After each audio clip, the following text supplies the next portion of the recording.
my TBR cart. I guess they're all backwards and all messed up.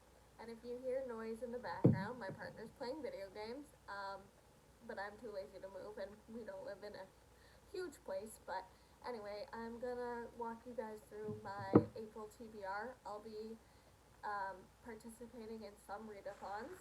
So one is the Orillium, hosted by G at Bookroast. I'll tag her in the link below if I can figure that out. I'm really new at this. And then I'm also participating in an event in a Facebook group that I am doing, and we are doing bingo. So most of these books will be a part of the bingo. I'll briefly recap which books I'll use for the Orillium.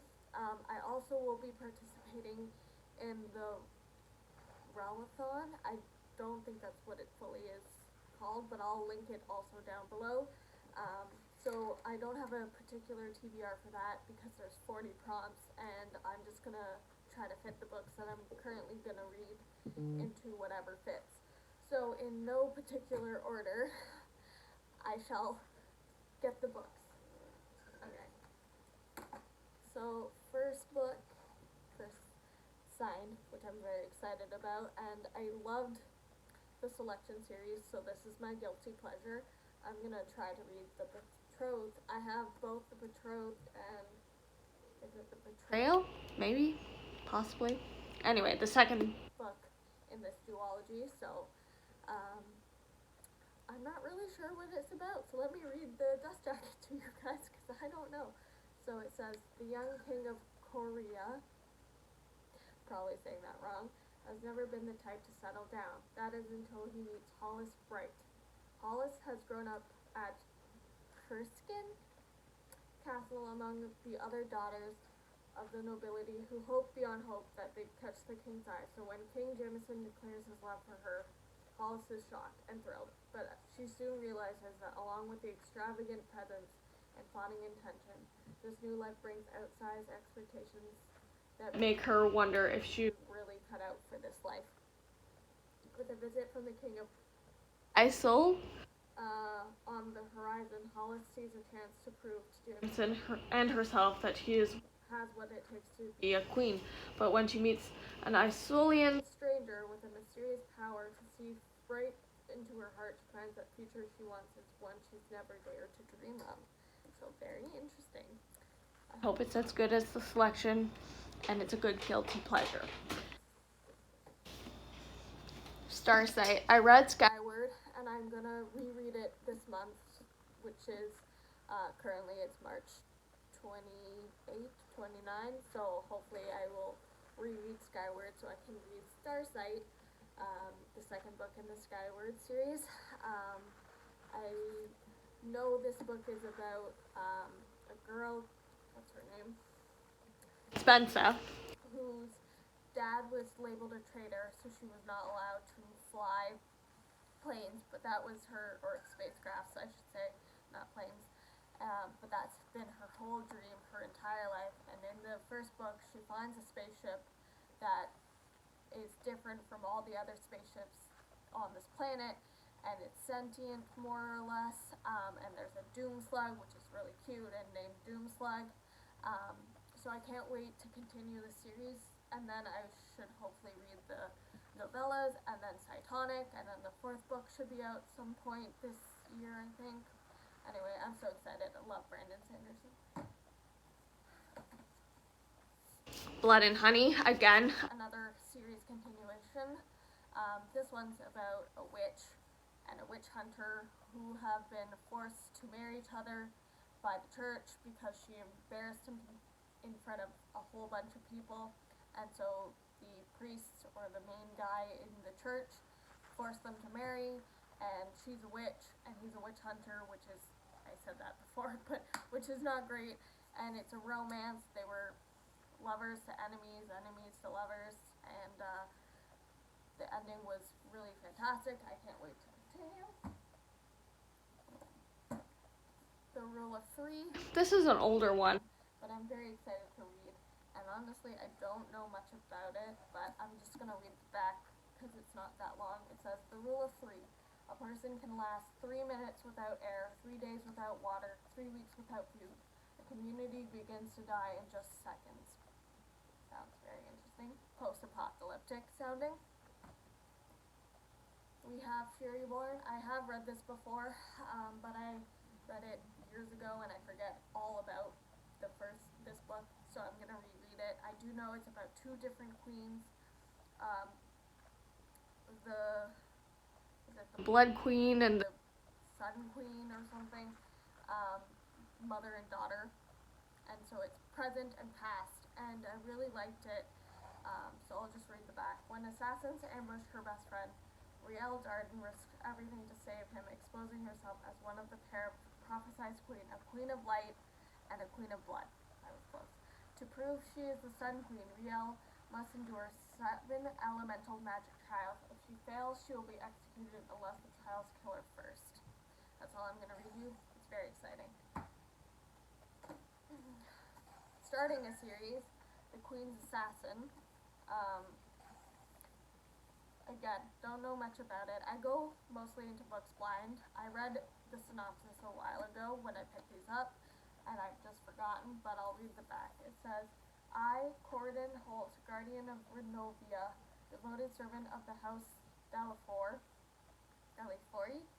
hereby pledge my life and that of my heirs to the promise, defend the crown, and restore the sacred scrolls of Dia to the rightful purpose. Is this your vow, Queen Liliana asked. This is my vow, Holt said. Until it is done, she asked. He paused, then nodded. Until it's done. Sounds very intriguing. So I guess Holt is the Queen's assassin and will do her bidding. More continuing of a series. One of Us is next. I'm sure it's following the same kind of premise. One of them dies. They have to figure out who is the killer. In a school setting, which is very exciting, so I can't wait. The Girl at Midnight, I think, again, another series starter, not sure, maybe standalone. I've had this for years, and I've really wanted to read it, and I keep putting it off, but this is the month I'll read it, because I keep putting it on TBRs, and I never finish it, or never get to it.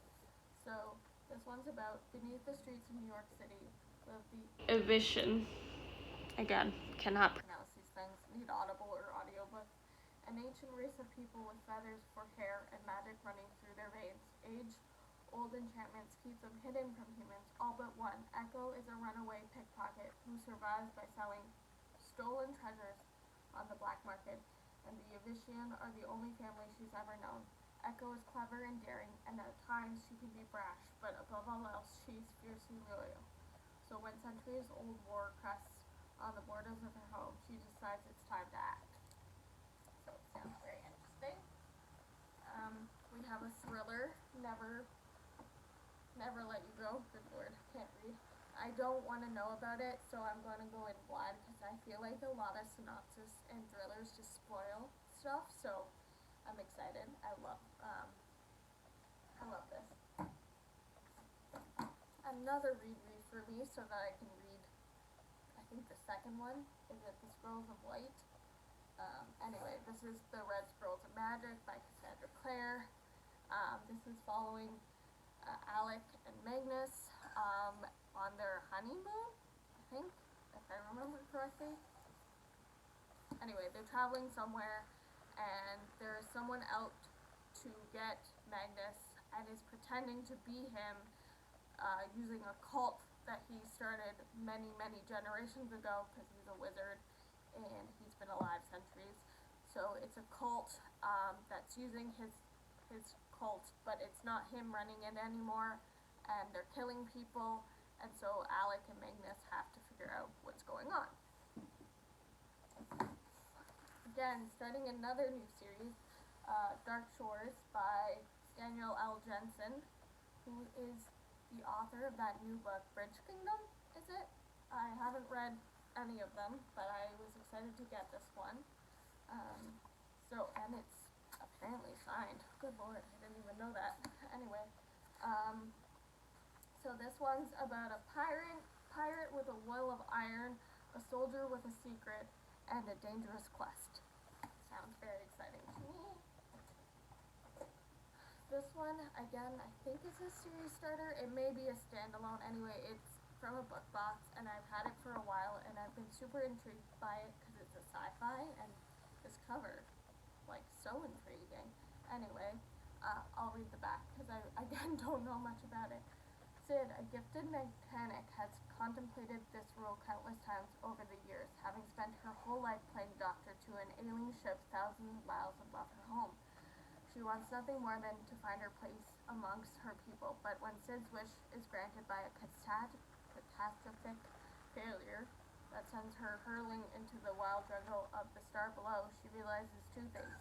Neostar isn't as perfect as she originally believed, and sometimes rules need to be broken.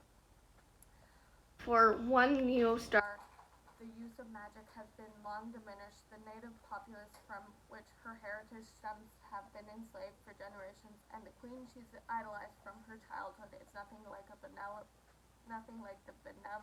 figure that has perpetually graced her telescreen. Lost and alone, Sid longs to return to the sky, but sometimes running isn't an option. A revolution simmers beneath the surface, and all must choose a side. But with the survival of an entire race on the line, how much difference can one small girl make? After all, freedom comes at a price, but not everyone is strong enough to pay it.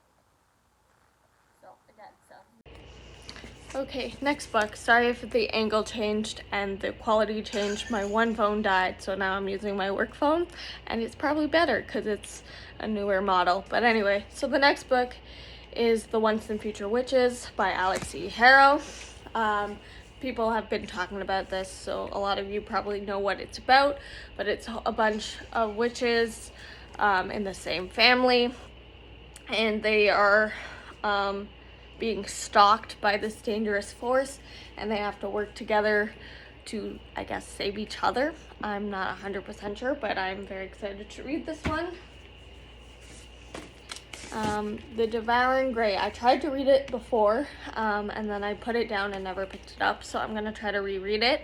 But it is about a town, I believe. Wait, is this the one about the town? Yeah, it's about a town that is surrounded by a forest, and inside the forest there's something that devours people. So people go into this forest and go missing, and so the town has been founded, and there are foundry families that protect the town from these dangerous creatures within the forest. And a new family comes back and it's part of this, and they all have different powers. And anyway, I'm excited. Lakeside, I think, is also kind of a thrillery mystery one. Again, I don't know much. It's a special Owl Crate edition, and I'm pretty sure, yeah, like there's art print and a letter from the author, and I'm pretty sure it is signed. It is. Oh, it's by Lindell Clipstone. I think I pronounced that right. I'll just read the back. It says, "There are monsters in the world. There are monsters in the woods. There are monsters in the shadows, and now it knows my name." So I'm intrigued, and it sounds very creepy, and I feel like that's a good time. Next, we have The Rage of Dragons. Or Rage of Dragon. No, yeah, there's an S. So this is by Evan Winter. And it's about a world caught in an internal war. One young man will become his people's only hope for survival. So Game of Thrones meets Gladiator in Evan Winter's The Rage of Dragons, a novel that has started as a self-published sensation and now has become one of the most acclaimed epic fantasy debuts of recent years. So I'm really excited. I've heard really amazing things about it, and I just want to get into it. And I also love dragons. Another really hype popular book that I'm so sad I haven't got to is Mari and the Night Brothers by B.B. Alston. I'm so excited for it. Again, I don't know much. It is a middle grade, which I'm super excited about because it'll be a faster read. So again, I got some art and a letter from the author, and it is signed, which is very exciting. Oh, and I got a cute little dragon sticker. That's cute too. So it says Amari Peters has never stopped believing her missing brother Quentin is alive. Not even when the police told her otherwise, or when she got in trouble for standing up to the bullies who said it was gone for good. So when she finds a ticking briefcase in his closet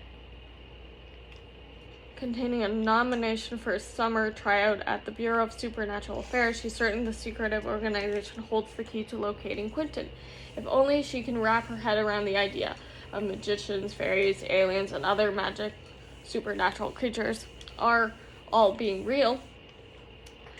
Now she must compete for a spot against kids who've known about magic their whole lives. No matter how hard she tries, Amari can't seem to escape their intense scrutiny and doubt, especially once her own supernaturally enhanced talent is deemed illegal. Ooh, that's crazy. With an evil magician threatening the supernatural world and her classmates thinking she's an enemy, Amari has never felt more alone. But if she doesn't stick it out and pass the tryout, she may never find out what happened to Quentin. Again, super excited about this one. We're on the bottom shelf. I don't know if you can see it. Probably not. Anyway, I'll pull it out.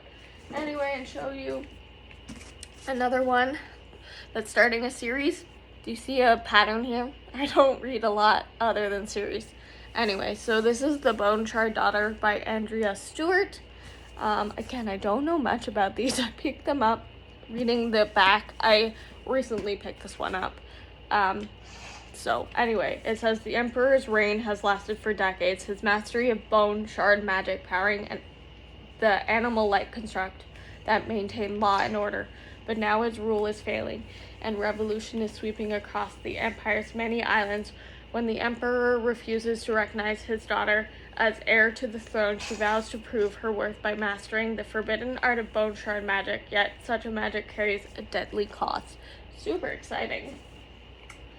These are not part of my TBR.